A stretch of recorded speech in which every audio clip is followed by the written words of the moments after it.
Muli namang umapila ang Department of Migrant Workers o DMW sa ship owners at licensed manning agencies na lumayo sa mga ruta kung saan talamak ang hijacking alinsunod sa direktiba ng Pangulo. Kasabay nito ang mas mahigpit na monitoring sa bawat tripulanteng Pilipino na naglalayag sa karagatan.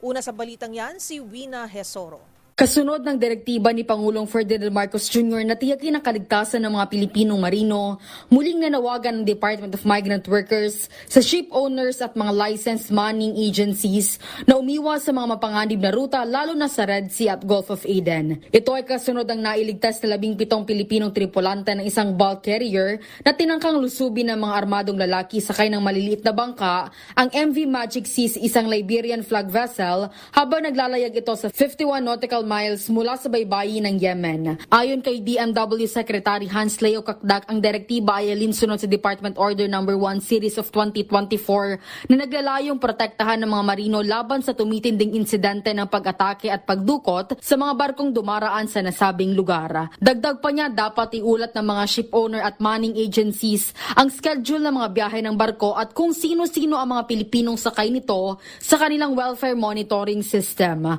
Ang hindi umano pag-uulat ng ganitong mahalagang impormasyon ay maaaring magresulta sa parusa batay sa regulasyon ng DMW. Binigyang din ni Kakdak na hindi mag-aatubili ang kagawaran na magpatupad ng legal na hakbang laban sa mga lumalabag. Patuloy namang minomonitor ng DMW ang sitwasyon at nakikipag-ugnayan sa ibang ahensya para matulungan ang mga marino at kanilang pamilya. Nakipag-usap na rin ang DMW sa mga apektadong pamilya upang maipaabot ang tulong at mga update. Para sa MBC TV Network News, ito si Wina Pearl Hesoro ng DZRH. Una sa Pilipinas, una sa Pilipino.